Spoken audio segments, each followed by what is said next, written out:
featuring Washington Post journalists Philip Rucker and Carol Leonnig, here to talk about their newly updated book, A Very Stable Genius. When the book first appeared a year ago, it was widely acclaimed as a well-sourced, superbly detailed, and altogether devastating look inside the first 30 months of the Trump administration. The narrative confirmed the chaos, ineptitude, and indifference to facts and ethics that characterized so much of the presidency under Trump. Now the work is out in paperback, updated with new reporting and some additional chapters. With Trump out of the White House, but clearly still very much a political force, the account that Phil and Carol put together of Trump's time in office remains a must-read for anyone interested in understanding just how the former president's vanities, pathologies, and defiance of norms and restraints played out, and how his actions and predilections so disrupted and corroded US government policies and practices.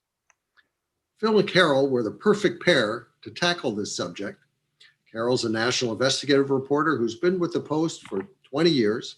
She won a Pulitzer several years ago for reporting about lapses in the Secret Service, and she was part of Post teams that won 2 other Pulitzers for stories about secret US surveillance efforts and Russian interference in the 2016 US presidential election. Phil joined the Post a decade and a half ago and covered local news in Congress before focusing on the White House and becoming the paper's chief White House correspondent. Like Carol, he was on the Post team that won the Pulitzer for reporting on Russian interference in the 2016 election. As an added treat this afternoon, Phil and Carol will be in conversation with another outstanding Post reporter, Ashley Parker, who also covers the White House. Ashley came to the Post in 2017 after working 11 years at the New York Times and very quickly established herself as an important member of the Post's team. Her reporting was included in the package that won the Pulitzer for stories on Russian interference as well.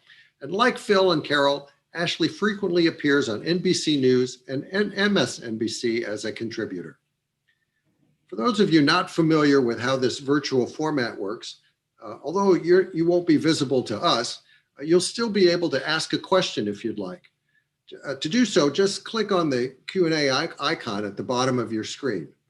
The chat function also will be active, and in that column, you'll find a link for purchasing copies of A Very Stable Genius.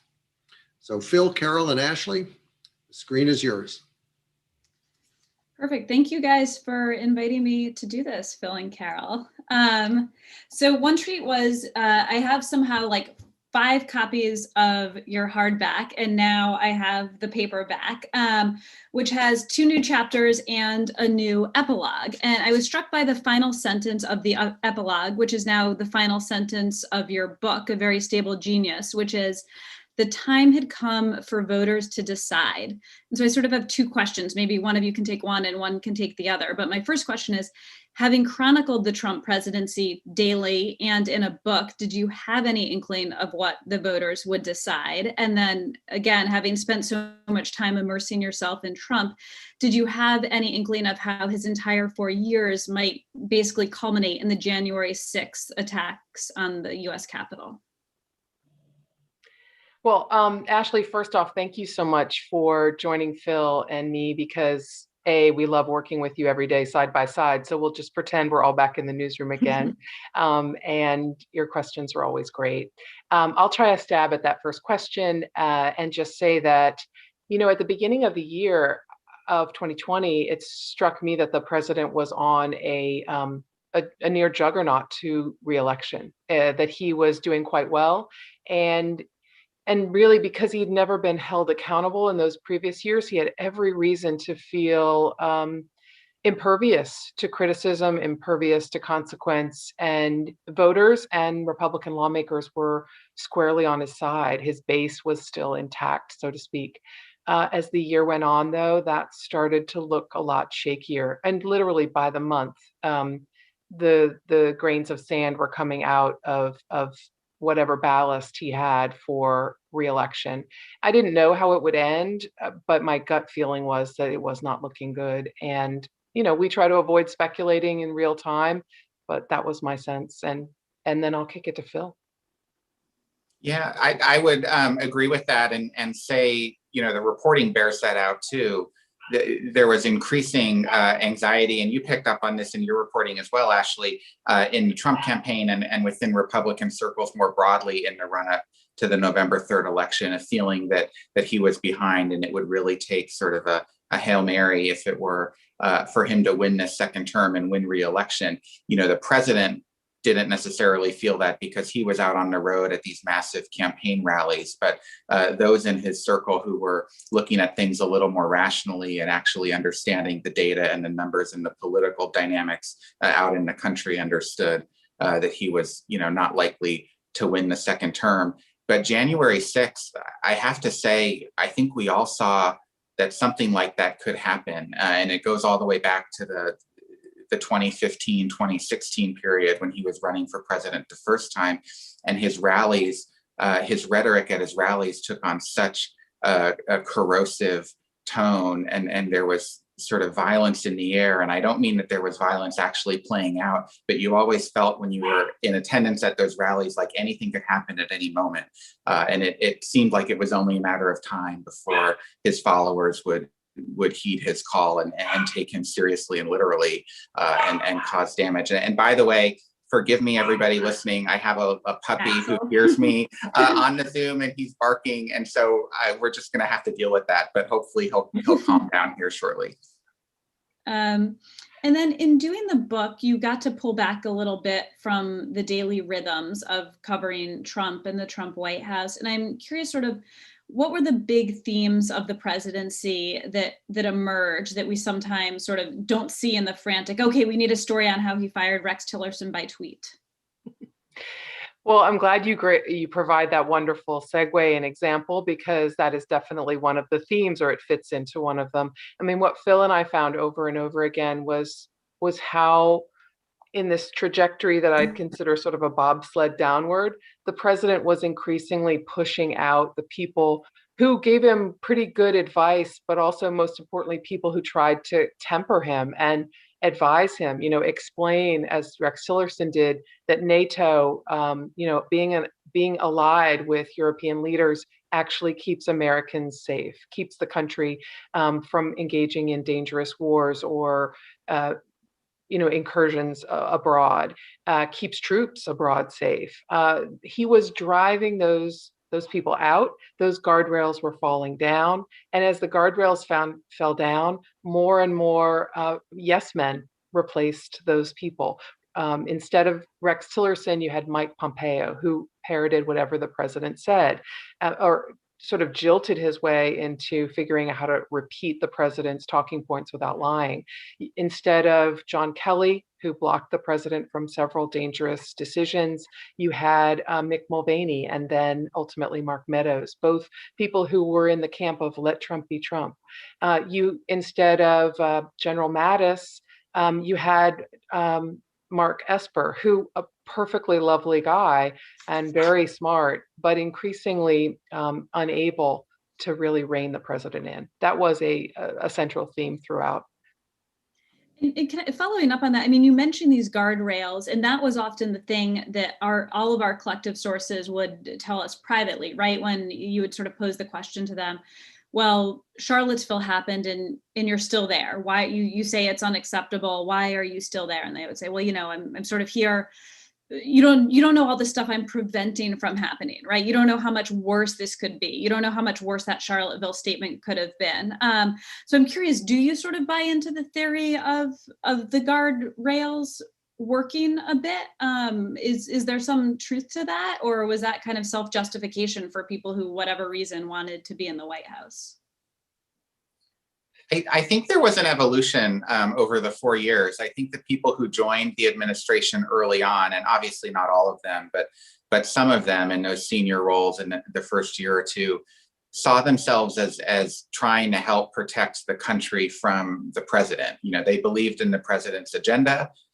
They wanted him to be a good president, but they were trying to protect what they saw as our institutions and our values and our rule of law against his instincts. And those people left. And I think the people who populated the inner circle in year 3 and year 4 were there not for that reason, but for another reason, which was because they found the power to be intoxicating. They wanted to be with the president. They wanted to be senior government officials. They wanted to fly on Air Force One.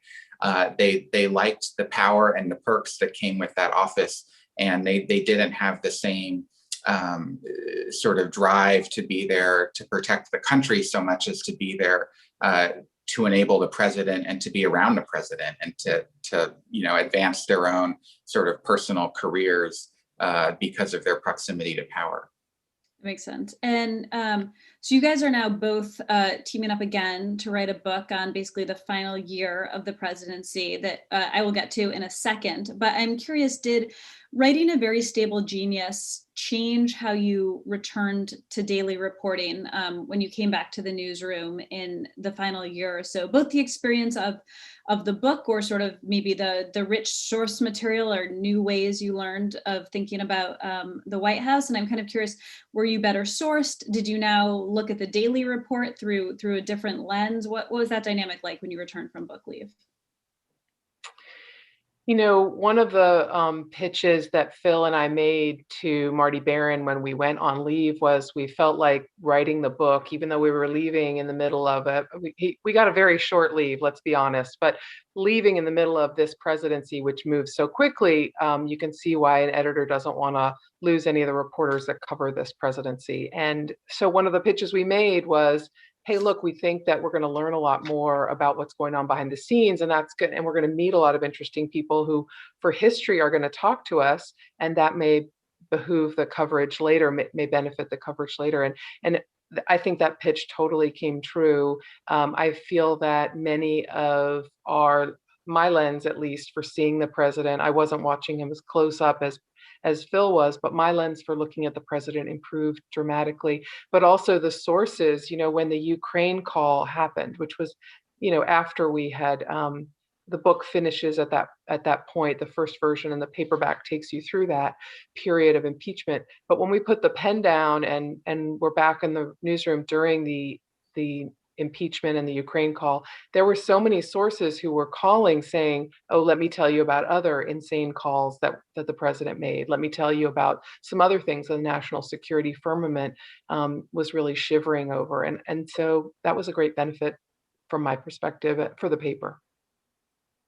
And then of all the things you reported in A Very Stable Genius, I'm not going to have you go through them all. I assume most of the people watching read the hardcover, read the excerpts. But I am curious, what's the one thing that was really surprising, something you didn't, you learned along the way that you didn't realize, either a specific scene or anecdote or detail, or maybe a realization or epiphany you had about this president, his White House, his administration?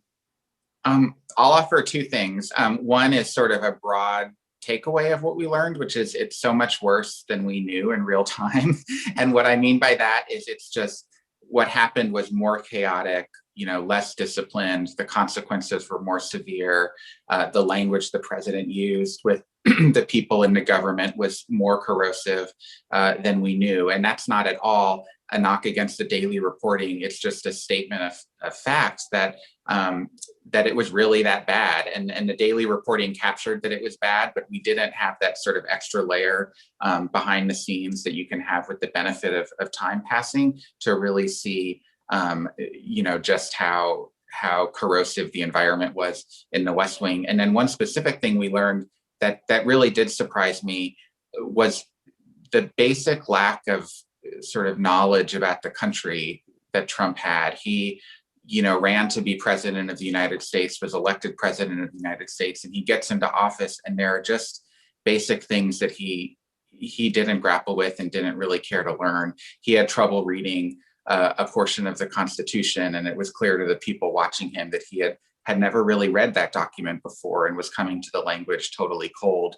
And then when he went in 2017 to Asia, he stopped off in Hawaii and paid a visit, as many presidents do, to the Pearl Harbor Memorial. I was on that trip with him. You were on that trip, Yeah. Ashley. Yeah. So he goes to the USS Arizona, and John Kelly, his chief of staff, is with him, and they're out on the boat going out to look at the memorial in the water. And Trump says to Kelly, tell me what this is all about. I'm paraphrasing, but that's effectively what he asked, because he didn't really know all that had happened at Pearl Harbor, which is just one of those events in American history that most Americans know about. But certainly if you're going to be president, you should understand our country's history. And he just didn't, he hadn't learned that, and he didn't really care to figure it out before he took office. And Ashley, if I could add, I second and third everything Phil said, and I would just add two more if I could. I agree that the lack of knowledge about the American story was so striking to both of us, but also the president's, I feel like I learned that the president's abusiveness drove so many decisions behind the scenes that we didn't really understand in real time. The separation of children, everyone sort of had in their mind, reporters included, a conclusion about how that policy unfolded, and sort of the poster child, the poster witch for that policy, Kirstjen Nielsen. But actually, the policy got rolling because Attorney General Jeff Sessions was horribly in the doghouse with President Trump. And in his effort to scamper back to gain favor, he, without consulting with anyone, announced this zero tolerance policy that he knew the president would love at the border. And that zero tolerance policy became the law of the land, and it set in motion things that Kirstjen Nielsen ultimately executed, but it really forced something upon the government because somebody wanted to not be getting whipped by the president every day. That happened over and over again. People who, again, trying to avoid the whippings from the president would make decisions to try to avoid his punishment, and it led to some fascinating policy choices. There's also a sense now, even that he's out of office, that there's sort of more to come, more to learn, from the Trump years, and obviously history will tell us some of that, but you're already seeing the Southern District of New York successfully subpoenaing his tax records and investigating him and his businesses. And so I'm curious, what do you think are sort of like the most fruitful threads in sort of the near history to pull, as an investigative reporter? Where are the tranches you're going to be looking at? I mean, I think that you've brought up the most important one, which is the evidence that's right in front of us, and very well documented, I would say, by the New York Times series on this. The evidence that would suggest to any good IRS investigator that there's been a pattern of fooling around with his taxes and evading taxes. I'm not saying, and I'm not accusing him of doing that, but it is sort of straining credulity to think that someone has exactly zero tax liability year after year, and exactly zero, not under 30, over 30, exactly zero. It is a statistically kind of impossible. And I think that happened for Donald Trump for 7 years, and not in a row, but for 7 years, which is strange. That's one. The other is obviously the fascinating case in Georgia. But that's not something that needs to be investigated. We all know what happened. He called, thanks to the Washington Post's great reporting by Amy Gardner, we all know that bizarre call, you got to find me X number of votes. And it happens to be the number of thousands of votes that would have switched the election in Georgia for Trump against Biden. And that interference is a state crime and can be prosecuted, and comes with prison term if proven and prosecuted. But investigatively, I think one of the richest veins, without giving away anything to any reporters who might be listening, is really all of the favoritism that President Trump was so comfortable with in terms of people he liked and wanted to hire. You'll all be familiar with Nick Miroff's fantastic work about a border contract that he gave to a friend. You'll all be familiar with a secretary who decided to give a contract for electrical power to a small company in Whitefish, Montana, that had no business doing that kind of power work in Puerto Rico after they suffered a devastating natural disaster. I think that favoritism angle is something that a lot of reporters are going to be digging into, looking backwards into the Trump administration. And President or former President Trump, I think now near simultaneously is addressing CPAC. Someone in the Q&A made not a question, but a comment that we are competing with Donald Trump right now. So I feel like I do need to ask you, what do you think is next for Donald Trump and the Republican Party? And I know it's the unanswerable question everyone wants the answer to. So give us your best answer.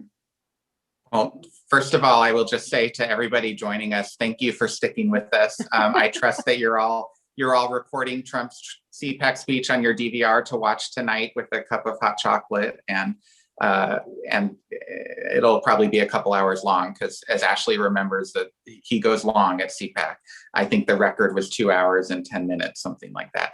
Anyhow, in terms of what's next for Trump, he wants to be the political kingmaker in the Republican Party and wants to be the lead of the Republican Party, from today forward.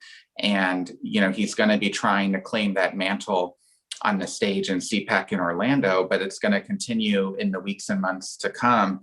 His advisors say he wants to be the one to decide, who gets primaried, who doesn't in the 2022 midterms, which candidates to support, which senators to get behind, and which ones to try to force out of office. He wants to have that power in the Republican Party, all while, leaving open the possibility that he runs for president again in 2024. And central to that narrative is the big lie. It's the lie that the election in 2020 was rigged and stolen from Trump. And so he's going to be motivating his supporters to think that he deserves it back in 2024 because it had been taken from him in 2020. But it's very complicating for the Republican Party because there's a divide with some Republican leaders wanting to turn the page on Trump and start fresh with new leadership, with new ideas, and getting rid of what they saw as a corrupt administration. But many others going all in with Trump, including a number of 2024 hopefuls, from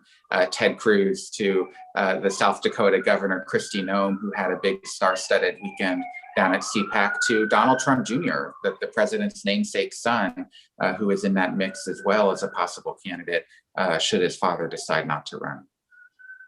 I will just briefly add, there's some reporting, including in the Post, that Trump is, he's sort of going to vet these people, right? There's going to be a whole process to decide whether or not you get his endorsement. And I do think he wants to play the role of kingmaker, but I think it is going to be much more in a traditional Godfather way. People come to Mar-a-Lago and kiss the ring, and it's a gut sense. And does he want revenge? And can you help him with that? And I am very skeptical that there is going to be sort of the robust infrastructure that we traditionally associate with the D-TRIP or the NRSC, where they vet candidates. So I think I would just point out that I think vetting for Donald Trump means something very different than it does for the traditional party apparatuses. So I'll be curious to see what happens with that.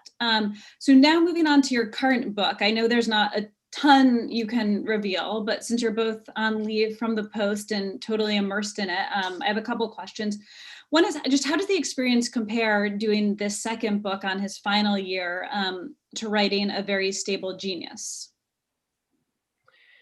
I think I'm going to answer this by melding an answer to one of the viewers' questions and yours, which is it was really draining to cover the presidency and really draining to report and write the book. I mean, partly it's because Ashley, better than anybody. I mean, the volume of events that happened per day. A lot of reporters, when they become book authors, create a timeline of key events. Key events for Donald Trump's presidency could be like 27 things per day. It was, and choosing what's most important. But I think one thing that was really nice about that book was, thanks to our editor and lots of agreement among the three of us, we really honed in on what's going to reveal him. Everybody sees him on television all the time. He's unfiltered in speaking, whether it's on the South Lawn or the driveway or as he heads to Marine One. He's pretty unfiltered on his Twitter feed, telling us what he's thinking. But the book is an effort to look behind that and to see him. And so that helped a lot. It was still exhausting. This book, I wasn't looking to do another book because it was so hard. And we were in recovery, and rightfully so, trying to like move on to the next really important thing, the Biden presidency. But with this one, we feel like we've done it before. We understand what's important to look for. So in a way, that's a heads up, and not a heads up, but we're ahead of the game, so to speak. And I think it's only 1 year. So, those 27 events per day, it's going to be easier to choose what to focus on. And I also think people think, at least in the daily reporting, there's a misconception that it's like leak central, right? And you just sit at your desk and you're like, hi, yes, this is 1-800-LEAK, like, let me take dictation. And that's actually, unfortunately, not how my experience was over the 4 years of the Trump presidency. And I'll say, covering Biden now, the Trump presidency was certainly less disciplined and more quote unquote leaky, but it was still much more traditional reporting, understanding where your sources were, convincing people for various reasons to talk to you. So I was hoping you could talk a little bit about why people, and you talked to so many, I think you said in your note at the beginning of the book, over 200 people for a very stable genius. So if you could talk a little bit about the reasons people talk to you for a book, how they're maybe a little different from daily journalism, and if there is a difference now in people talking to you for this current book now that he's out of office, and the reasons and the motivations as compared to for your first book. Yeah, Ashley, I'm so glad you mentioned that it's not leak central, because maybe it is for you, Phil, but not for it's me. not. And I just remember fondly all the days when you and I would be working on a story together at the Post, and we'd put out calls in the morning to 10 or 15 different sources, and we'd reconvene at 3 PM and be like, well, 2 people called us back, and we'd have to just keep going until we could finally get these people to engage. But look, doing interviews for a book, Carol and I found, is different in a good way than in the daily news cycle. We're not looking for sort of quick interviews on the fly about news that happened that day. We're looking to go into someone's home and sit down with them for 2 hours or 3 hours or 4 hours and just have the full story. They're almost like therapy sessions, except our digital recorder is running the whole time. But we found that some of the top people that we talked to for a very stable genius took a lot of work to get them to engage, to convince them to tell their story. And the most convincing argument that Carol and I made to our sources was, look, this is for history. This is, it's about telling the public what really happened behind the scenes. And these people may love Trump, they may be repulsed by Trump, but served him nonetheless. But whatever their accounts are, whatever they experienced, whatever they did in their jobs, but also what they saw other people doing in their jobs, is just so important for the public to know about and to record for history. And that ended up being a compelling argument to make to people. But a lot of people we talked to would not do these interviews on the record, and the reason that they wanted to remain on background or anonymous is because they were fearful of Trump. They didn't want to get cross-prized with him, and they knew he was somebody who retaliated against his so-called enemies, and that he could make life very difficult for them if it were found out that they had been spilling the beans, so to speak, to reporters. And then there were others who just had a more sort of honorable view about things. They just felt like it was not appropriate to be critical of a sitting president while he or she is still in office. And so they just didn't want to sort of do that on the record. But of course, we did see in the final months leading up to the 2020 campaign that a number of officials who had stayed silent decided to finally speak out on the record with their names. And now that the president has left office, I think fewer and fewer people are fearful of him the way they were when he was still the president. And then I know Trump has commented a little bit publicly on a very stable genius. And then there's a great scene in Bob Woodward's book where Trump is talking to Woodward and complaining a little bit about your book. But I'm curious if there's anything else you picked up from Trump world more generally about the feedback, what the president said privately. Often I know it's the same thing, but sometimes it's a little more nuanced or a little more sharp, and just sort of what his whole orbit, what that reception was like in his orbit. Great question. Initially, the president's reaction was that we were, Phil and I, stone cold losers. And we took that with a grain of salt, that when the president comes at you and you've been written about him, that probably means you've kind of gotten under his skin, but maybe you've also done a very accurate job. I have to say that when he called us those names, he had, and still to this day, has not disputed publicly any fact that we put in the book. You probably know this, but the viewers of this show tonight may not. I know you know it, Ashley. We went to every single person who was named in this book and asked them for their opinion, their view, their perspective. Did they dispute anything? We tried to do that with the president as well. And initially, he said he really wanted to talk to Phil. When Phil approached him, said, "You're a good guy. You do things right. You're professional. I want to." And then he backed down. So we never got that chance to go over everything with him, but we did with his White House staff. Again, no disputes, no criticism of the facts. We also got a kick out of the fact that one of the very first times that Bob Woodward spoke with the president, it was when our book came out, and what the president said on the phone call to Bob, a role model to all of us at the Post, was, I knew what was going on at Pearl Harbor. I know everything about Pearl Harbor. I knew all about that. He was very offended. Apparently that really hit him in the chest. And I don't have any question that it happened exactly as sources told us, because it was a consistent account given by many people who'd been briefed on it or were present that day. So again, his complaints aside, we feel really solid about the reporting.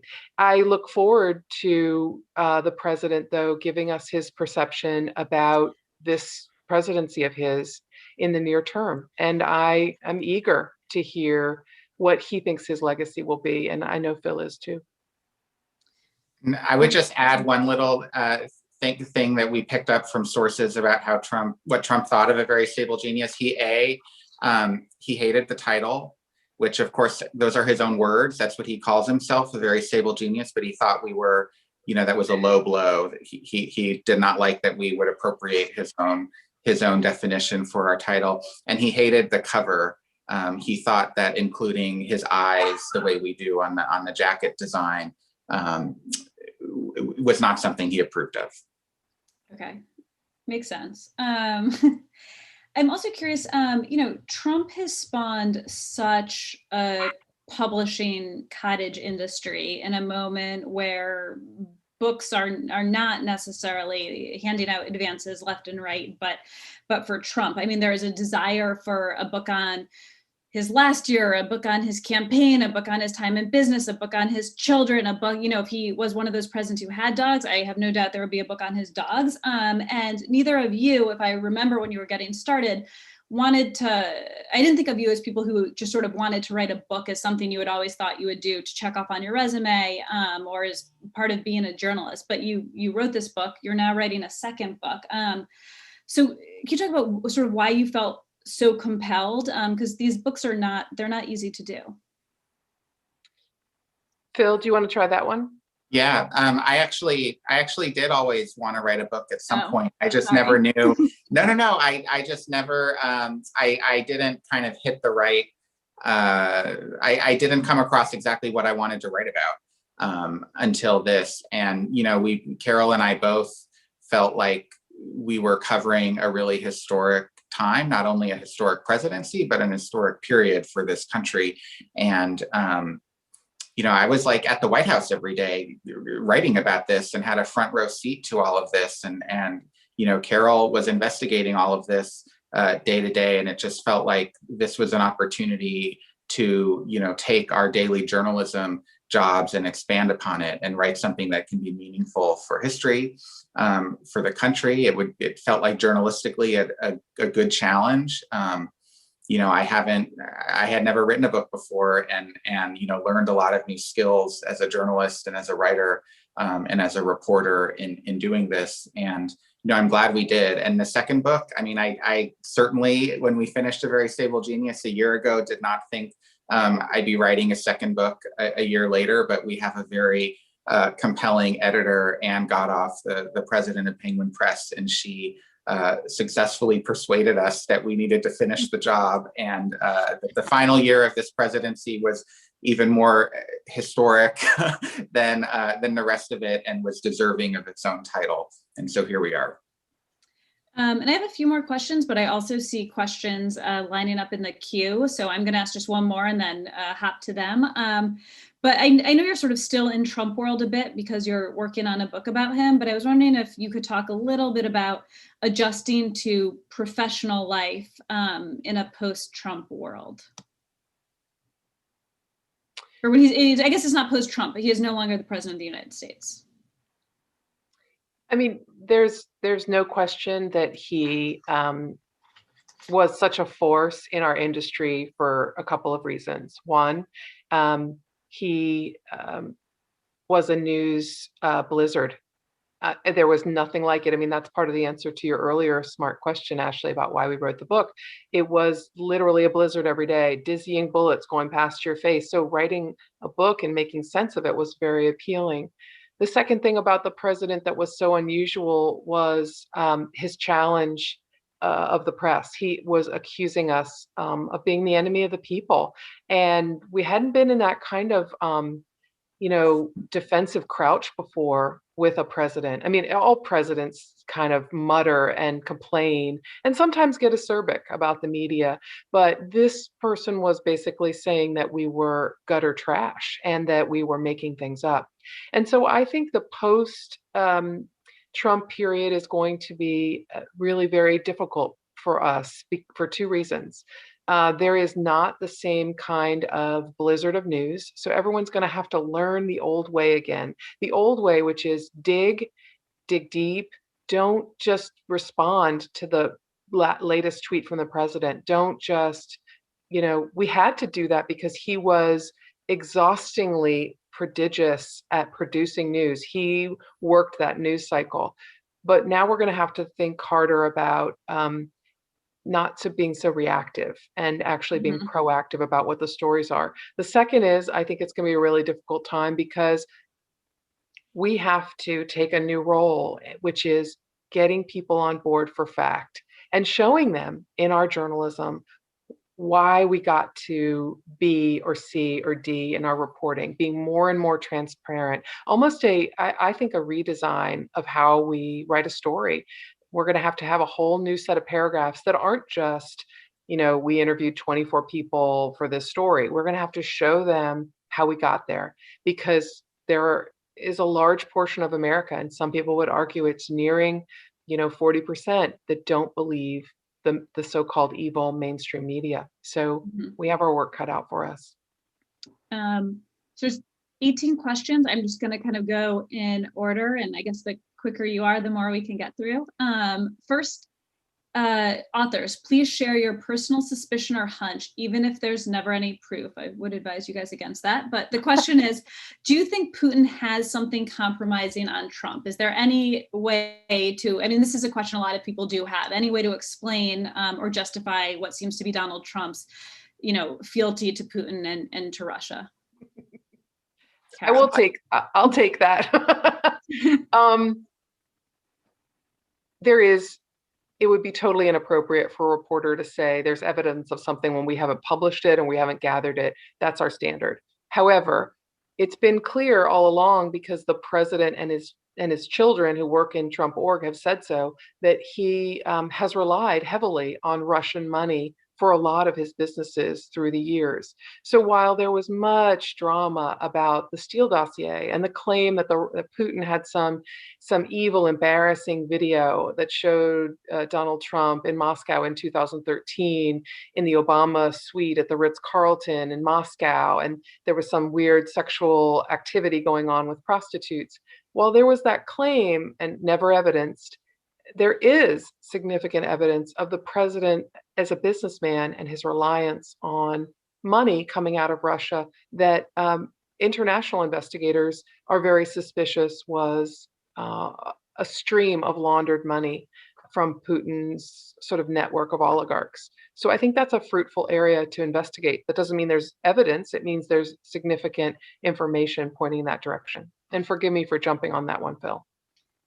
This question from Nina Warner, part of it I think was answered when we talked about sources and why people talk to you for your book, but one part that isn't was, were the number of sources who talked to you anonymously for your Trump book, do you think they're roughly equal to the sorts of anonymous sources that speak for other books about other administrations? Do you have any gut sense on that? I don't know an actual answer. I know, different authors in their author's note, like we did, will detail their methods and their sourcing, and sometimes they will provide a number of sources, but I don't know what that number is offhand. I will say I think the number of people that Carol and I spoke to is probably a good deal higher than a number of the other prominent Trump books, and I say that only because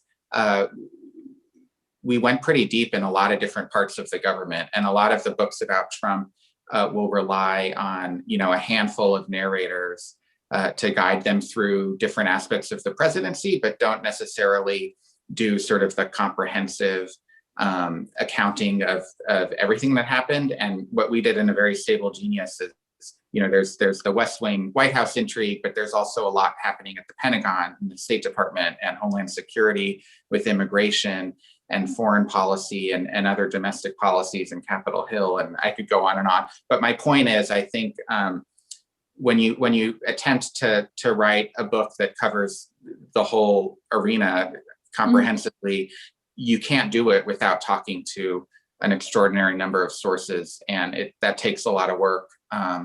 And other authors, talk to lots of sources, but a lot of the other Trump books are a little bit more narrowly focused on particular aspects of the presidency.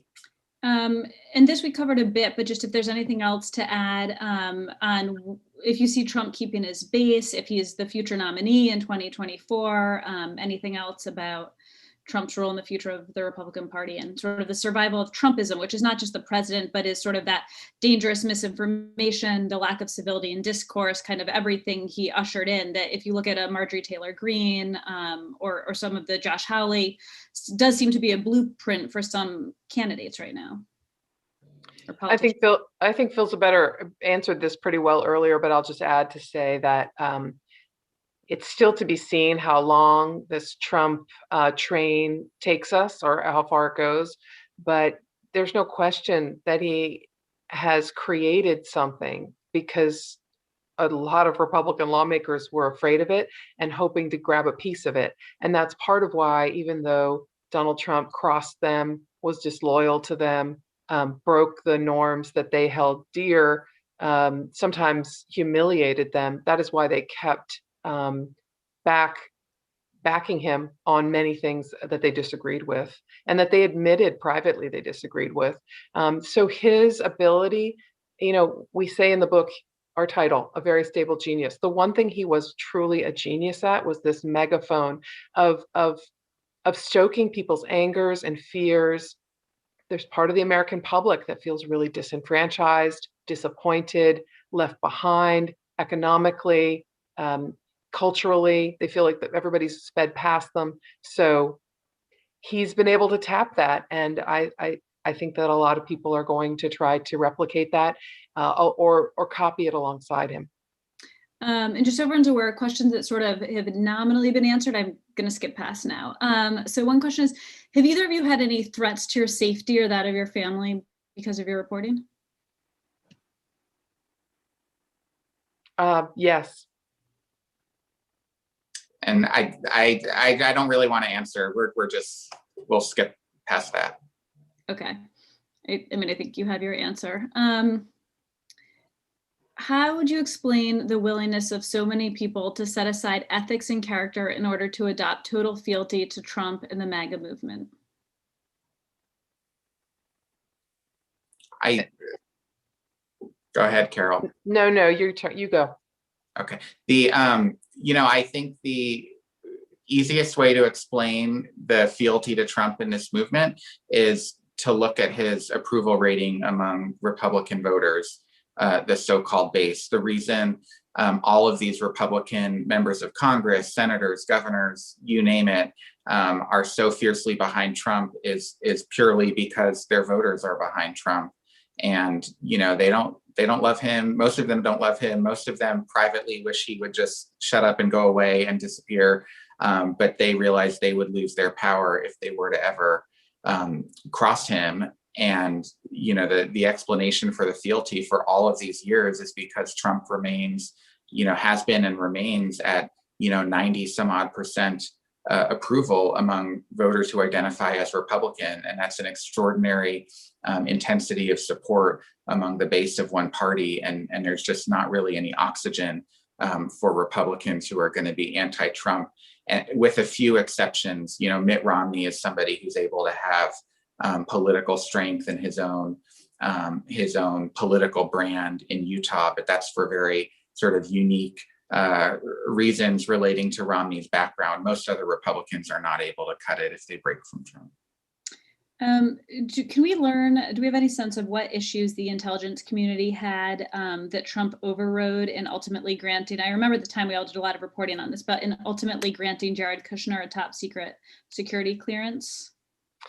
We do detail this in the book, Ashley, a little bit. There was good reporting by our paper. I think you and Phil actually, good pre-reporting about this. And Phil and I just dug a little bit more and got a little more cinematic detail of how this unfolded for the book. And essentially what happened was, for months after John Kelly became chief of staff in August of 2017, he was getting a rolling list of all of the very large number of White House aides and advisors to the president who were handling, very sensitive national secrets, sometimes top secret classification level material, and did not have permanent security clearances to do so. They had interim clearances, which means nothing.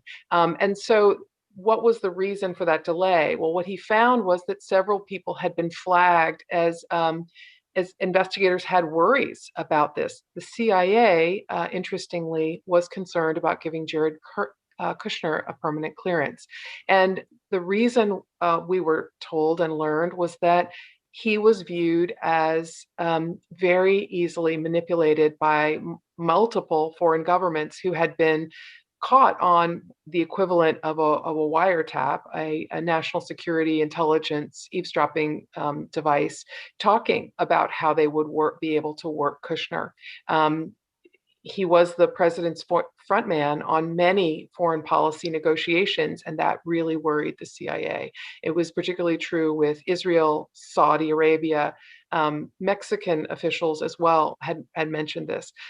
What ended up happening quickly was the president told John Kelly he wanted Kelly to give him a clearance when Kelly took away his interim clearance. And the president went to him and said, I want you to give him a clearance. And Kelly said, no, our officials, our career officials who do this for a living, take it seriously, do not want to give it. And he said, but Mr. President, you can, because you're the ultimate classifier. You have the ultimate power. You can give him that clearance if you choose. The president didn't want to do that. Kelly didn't want to budge. And ultimately, the president basically took the sword and knighted Kushner and gave him the clearance without the proper adjudication, without the proper channels of the government officials endorsing it. And then combining two similar questions here. One is, how did you protect your sort of soul or inner self while getting into the head of the former president? And how do you balance actively reporting and also writing a book, although obviously you did take a book leave? And should we have a fundraiser in a post-COVID world, I assume, to send you guys to a spa for some relaxation? That's a very generous question. The answer is no, we do not need a fundraiser. Please don't do that. It would be unethical for us as journalists to accept any such gift, but we appreciate the gesture. Look, in terms of balancing the work, we did take a leave from the Post to do most of the book work. But there were periods when we were trying to work on the book and still working at the daily paper, and that was really hard. And it just required a lot of nights and weekends and scurrying away time as best we could. And in terms of nourishing the soul, so to speak. I think, and I include you in this, Ashley, too. I mean, we all were covering an incredibly intense period in Washington and in this country, and it's a story unlike any that I think we've ever covered as journalists and may never cover again. And so there was a realization going into this presidency that this was going to be kind of an all hands on deck period of time that would require great sacrifice for all of the journalists personally. And I know Carol sacrificed. I know you did, Ashley, on the beat at the Post. I did as well. And, you know, we're through it now, but to do the work we did just required a lot from ourselves, and frankly would not have been sustainable over a decade or two. But, you know, when compressed into 4 years, we just sort of muscle through and make it work. And do you think and I'm going to briefly answer this question because I have strong feelings about it before I kick it to you. Do you think the media played a role in Trump's ascendancy by covering him so extensively during the 2016 election season? And do you think there's a risk of that happening again now that he's out of office, but his future is uncertain? And I've thought about this a lot because because it's a very common criticism, but also because I covered Jeb Bush before he dropped out and I moved to Donald Trump. And so I can remember being in New Hampshire where Jeb Bush was getting ready to unveil a policy rollout that no doubt he had tons of policy advisors who had been studying the issue for decades and labored over this, and cable split screening an empty podium from where Donald Trump was supposed to be and the Jeb Bush policy rollout. And for a story I was just doing the other day, I was talking to a former Jeb Bush advisor who reminded me another Jeb event I was at the Citadel, where Jeb was unveiling his plan to defeat ISIS, and they were instead showing an empty podium of Trump. So this is not to say that the media is not culpable, but the one thing I was always struck by was that oftentimes the media did fact check Trump, right? Or did put what he was saying in context, or saying that if something was racist, that it was racist, or if something was a lie, it was a lie, although maybe it took us longer to get there than it should have. But to me, normally if you fact checked a candidate and said, you know, Jeb Bush is saying this, but this isn't right. Florida wasn't actually number one in job creation all 5 years he was governor. Jeb would switch what he was saying, not because he cared what Ashley Parker, you know, or the Washington Post was telling him it was wrong, but because he believed that he would pay a penalty with voters and with society for not being true or for doing something that violated norms. And I think Trump's secret weapon was his shamelessness, and he's willing to blow through all those norms. And more than that, to take whatever he was accused of, the thing he was most guilty of, and turn it back tenfold on the person accusing him. So that's what I think. But if you guys have anything to add, but I just think about his shamelessness a lot and how it's sort of this superpower. You would never expect that to be a superpower, but it is. It was. I'm so glad you marry the two topics: the media's role in paying, you know, putting a spotlight on him more than almost anybody, and his shamelessness. I mean, there's an old saying in journalism, right? It bleeds, it leads. The cheapest, easiest way to get eyeballs in the world is to have a horrible crime unfolding on live television if you're a local news anchor. So, not to call it a local crime, but the president and the candidate Trump was a master at knowing what the media was going to lap up. I will say that, but I'll also give this caveat, which sounds like I'm talking out of both sides of my mouth. It was also the duty of reporters to cover the heck out of that candidacy. I mean, some of those moments were so striking, right? You had rallies where he was encouraging his supporters to punch and rough up protesters who came in and saying he would pay their legal bills if they were charged with assault. So, I mean, there were so many important things to cover about him and that candidacy. But that said, he was a classic bleeds, it leads. And he continued through the presidency. And you could, you know, as we reported in the book, he was working behind the scenes all the time to figure out how could he change the news cycle? How could he announce something in the afternoon? How could he get a press conference to stop the bad story that had unfolded that day and to end that conversation? And we're running out of time, so I'm going to ask two more questions, one policy and one ending on a note of introspection a little bit. But one is, do you see any difference between Trump and Biden's policy towards Saudi Arabia in MBS, the Crown Prince of Saudi Arabia, moving forward? Well, there's one important difference, which is that the Biden administration released the CIA report about the murder of our former colleague Jamal Khashoggi, and the Trump administration sat on it. They didn't want that to become public, and not only did they not want that to become public, but President Trump, when he was president, denied the facts in the report and intentionally misled the public about what the report found, which is that the Crown Prince of Saudi Arabia was behind the brutal killing of a dissident journalist. The Biden administration released the report, but they decided not to enact any sort of sanction or personal punishment for the Crown Prince because they thought the U.S.-Saudi relationship was too important, and that a sanction of some kind would potentially rupture the relationship. And it's not our place to cast judgment about whether that was a good policy or a bad policy, but it's the decision they made. But just by releasing the truth of what happened and sharing for the public what American intelligence gathered about that incident, I think is a change in policy. And we'll see going forward.